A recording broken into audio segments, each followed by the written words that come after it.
China introduced prohibition about 4 decades ago, and the unintended consequences of that policy will result probably in an immense housing boom in China by the year 2030. Now, the only tool we really have that can allow us to make such a confident and specific prediction in the future is demographics. We're going to play a game. I have to get you thinking like demographers. So the first thing we need to do is get you to tell me whether you think a country's alcohol consumption has increased or decreased over the last 30 years, and we're going to use this information to see if we can come up with some demographic theory. So I like to ask you to shout out which country this is. I'm going to flash up the national beverage, and your job is to shout out the country and whether you think consumption has increased or decreased over the last 30 years. Germany, right. It's fallen by 1/3. This is the manufacturing powerhouse of Europe. Perhaps they're just spending too much time building precision automobiles, and they're not taking enough time to kick back with a nice cool Pilsner. France, champagne, right? This is usually thought of as a celebratory drink. Yeah, down 37%. Things just aren't going that well in France right now. Spain, sangria. Now, Spain has had a few problems. They had a massive housing collapse several years ago. Over half their youth are unemployed, and 80% of Catalans in the northeastern part of Spain just voted to leave the country. They're certainly not celebrating, but they're not drowning their sorrows either. Almost 50% down. This one's a bit obscure. Limoncello from Italy, right. The Italians are usually a bon vivant group, but they're consuming over 50% less alcohol. So what trend are we watching here? Is this a global move towards sobriety and health? Let's look at another 4 countries. Kingfishers from India, up 47%. Mind you, it started from a very low base. Mexico, up 74%. What's happening in Mexico? Now, this one's a bit obscure. Chateau Lafite is a French wine, but in the year 2008, they put this little symbol for 8, Chinese symbol for 8, which is ba, which rhymes with fa, which supposedly means social status, success, and prosperity. And so number 8 is a lucky number, and the value of this wine shot up dramatically when they came out with this symbol. Chinese are drinking a lot. And the last one, this is from Brazil. 180%. They hold the record for the largest increase in alcohol consumption. The Brazilians will tell you that the 1 million visitors that come over every year to attend Carnival and drink themselves silly skew the results. But there's no mistaking the fact that the old countries, the European ones on the left, who have a median age of about 42 years, half the population is younger and half older, are drinking a lot less alcohol. And the youthful countries, both India and Mexico, have a median age of just 27 years, are consuming a lot more. Now, it turns out that as we age, we're not able to metabolize or break down alcohol as easily as we did when we were young. It stays in our system longer, it affects us more, and we just don't wake up feeling as well the next morning. So naturally, we consume less. So this shows that as we move through different stages of life, our desires change, our needs change, and our metabolism changes, and we consume different things. And so that's the basis of demographics. Now, the stock and trade of a demographer is baby booms and baby busts. Now, they're not great when they happen, but it allows us to help predict the future a little bit. So what causes a baby boom? Well, first, when there's a war, when you're out fighting in the trenches and you're concerned with your own survival, you're certainly not going to start a family. But after the war is over, you make up for lost time, and a baby boom ensues.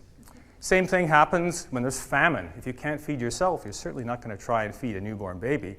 But after the famine ends, the crops are all green, then you start a family and you have another boom. Now, the segue from prohibition to a baby boom is a little bit more obscure. When I showed this to my son when he was a young teenager, he thought that sobriety brought fertility. And now that he's an older teenager, he realizes that inebriation may have the same result. So what are the effects of prohibition? In the 1920s, US, Canada, Norway, Finland, and Russia all prohibited alcohol. They made it illegal to manufacture, transport, and sell the stuff. So what happened? People went from low alcohol content booze to the more extreme high content, 5% beer to 40% hard liquor. It was easier to conceal and transport, and people just mixed it with mixed drinks. And actually, the martini came into being during Prohibition in the US. The UK, most of the rest of Europe, and Australia decided to regulate it. They told people about the dangers of cirrhosis of the liver, and they taxed it heavily. And people voluntarily, which with much coercion, drank less alcohol. So it seems that you prohibit something and you get excess, you regulate it, and you get reductions. Some of the unintended consequences of alcohol prohibition are quite amusing, actually. Doctors were allowed to write out prescriptions for medicinal alcohol. So one of the prescriptions in the Smithsonian said that please take 1 ounce of alcohol several times a day until stimulated. The American Medical Association came out in 1922 with 27 ailments that could be improved or cured by alcohol, which included asthma, diabetes, depression, old age, and snake bites. And which one of us doesn't have one of those?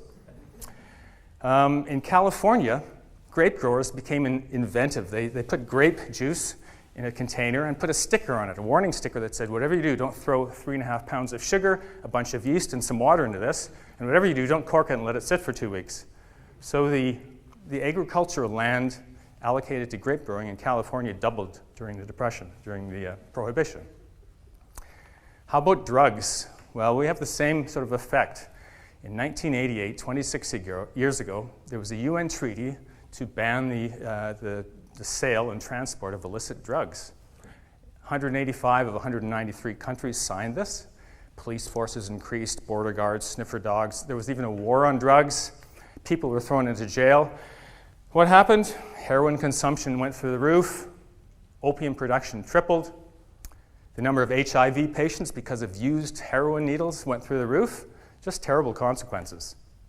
Portugal tried in 2001 to regulate it. They decided that drug abuse was not a criminal problem, but it was a health problem. So instead of throwing people in jail, they educated them and tried to rehabilitate them. And now instead of having junkies lying on the streets in Portugal, you have drug ambassadors from countries all over the world going there to figure out how they did it, what they did, and how they can bring it back to their own countries. Prohibition in China is not about alcohol, and it's not about drugs. We're going to talk about the prohibition about the 2nd, 3rd, 4th, and 5th babies. To be able to do that, we first have to look at the history of babies in China. So each bar represents the number of babies born in 1 year in China. So in 1950, they had a baby boom with over 20 million babies a year. Then they had this terrible experiment called the Great Leap Forward, when they had tremendous famine, and as recent literature shows, lots of genocide. So the fertility rate dropped from 6 down to 3. But then after the famine was over, after the Great Leap Forward period ended, fertility shot through the roof, 7 babies on average per woman in a lifetime. And in the 11-year period afterwards, there were 300 million babies born. Never again will we probably see a baby boom of this proportion. So imagine yourself, a Chinese government official, looking out and seeing 300 million new babies on the streets, seeing primary schools bursting at the seams, and every product required or demanded by this youthful population in short supply. They were really concerned about a social problem. So they introduced this regulation policy called later, longer, fewer. They suggested people wait later to get married, 28 if you're a male, 25 if you're a female. Wait longer between babies, 4 years was the suggested time frame. And if you live in the city, try to restrict yourself to 2, in the country to 3. But this wasn't a rule. So this is what happened. People voluntarily reduced the size of their families. The later, longer, fewer period resulted in a fertility rate in 1980 of 2.25, a tremendous success. Now, go back and become this Chinese official again. Your last census was in 1964, and you wouldn't have another one again until 1982. And interim statistics were very bad, and they really didn't know what the fertility rate or how many babies were being born. So they thought, we really have to do something to contain this, because the 0 to 10s, the 300 million of them, were now 10s to 20s, and they were still causing tremendous social stress. So they came out with a one-child policy. In actual, it wasn't a really well-thought-out social policy. They came up with a mathematical model that allowed you to plug in a fertility rate and reach a desired population at a certain time. So they said, if we want a population of 1.2 billion in 2000, what fertility rate do we need? And it was 1. So what happens when you prohibit somebody from having 2, 3, 4, or 5 children? They go into production overdrive. They have as many as they can, as quickly as they can, and they hide them. They don't report them. They send them off to the countryside, off to the grandparents, into a new area. They bribe the registration officials so they don't mark them down. And you end up and you end up with a population boom. This is when the one-child policy came out. Now, it was announced in the city of Chengdu, which is in the western inland interior of China near the mountains, and they announced it there because that was the first major city to have their fertility rate fall to 1.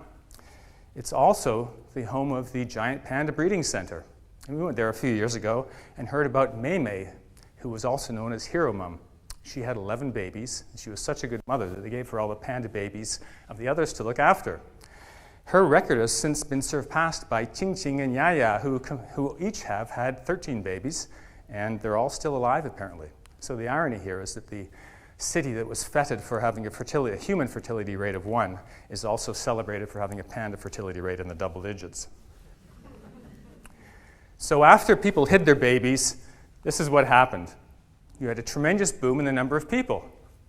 2 years later, the fertility rate shot up to 2.87, and by 1987, there was a 40% increase in the number of babies being born. Why am I saying this? Why is somebody else not saying this? Why does the government still claim that they had 200 to 400 million fewer babies born because of the one-child policy? Well, I started looking at some academic papers written by Chinese academics at universities outside of China who took what they call sample surveys. These are small censuses for certain areas, and they compared this census to the registration. And they found out that there was a discrepancy. About 35% of the babies weren't registered. A couple of researchers came up with the same data. So I started using their 35% under registration to create my own data. And a lot of the academics I presented to said it was bunk because it was not allowable data. The reason that most people didn't see that is because of the confirmation bias. You only look for information that supports your idea. The registers in the villages didn't want to hear about second and third babies. They were quite happy just to mark down 1. Apparently 99% of first babies were registered, and a very small portion of second and third babies were. I think low teens for third babies. They could also be bribed not to report them. Of course, they didn't want to show more than 1 baby because their job would be at risk. And the higher government officials were quite happy to see that there was only 1 baby being reported. And the critics of the one-child policy, who had good reason to be critics because there were lots of problems. Families who wanted large families were restricted to 1. The others who cheated had to hide them. There was forced sterilization and abortion, and there was gender selection. So it was not a pretty thing. But they only focused on the problems. They didn't focus on all the people who had lots of babies. And these people couldn't shout and cheer about their large families because they would get prosecuted. About the same time that China went through their later, longer, fewer regulation policy, not their prohibition policy, South Korea came up with the same idea, and they showed this happy poster of a well-dressed and fit couple with two little daughters. And it said, "Sons or daughters, let's have 2 children and raise them well." So I'm going to overlay what happened to the baby population in Korea at the same time. While China had an increase in their baby population, Korea's collapsed. South Korea had a 25% decrease versus the 40% increase in China.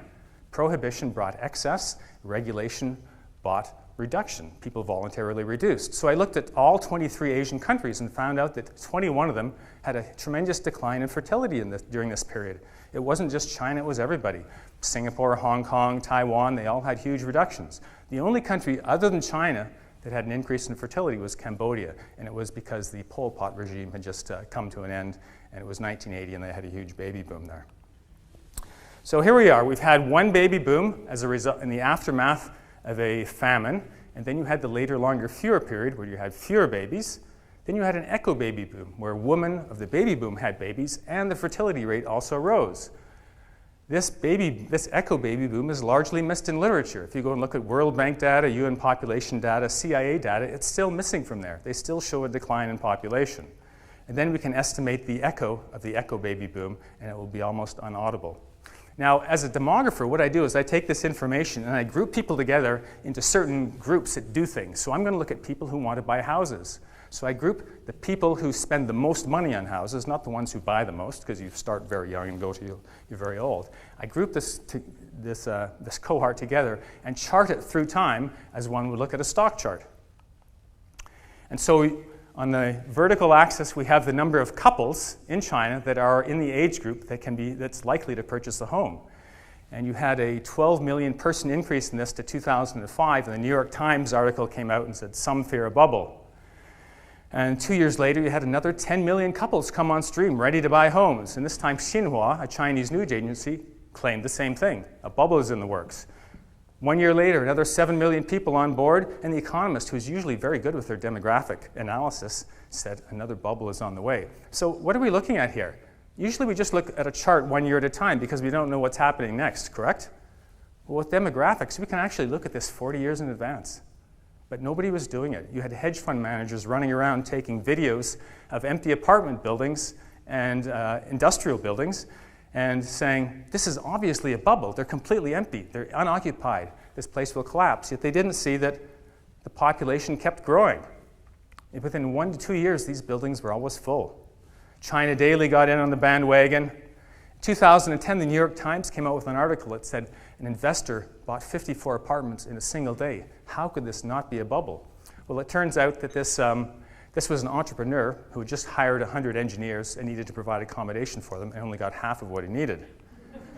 On and on to 2011, and Chinese news service says the same thing. It's about time for a bubble. Well, we see the progression each year, and people only think of a bubble as being prices that are rising. They don't see the force behind it. For the first time in 2012, there was only a 1 million increase in this demographic. And since we can look into the future, why don't we and see how this turns out? So this is the same chart without all the type on it. 2012 down to 2024, this home buying demographic decreases by 30%. Almost 40 million fewer homes to be bought in this demographic. It took 10 years for this to rise and 12 years to fall. So as an investor, it tells me I should be very wary of the housing market in China for the next 10 years. It may not collapse, but it certainly doesn't have the underlying demand from the economy to keep it going. But then, this decline, by the way, relates directly to the later, longer, fewer period when fewer babies were born. And then we had the one-child policy and a baby boom. And that's how we can say that prohibition in China in 1980 would likely result in a housing boom that is going full steam by 2030 in China.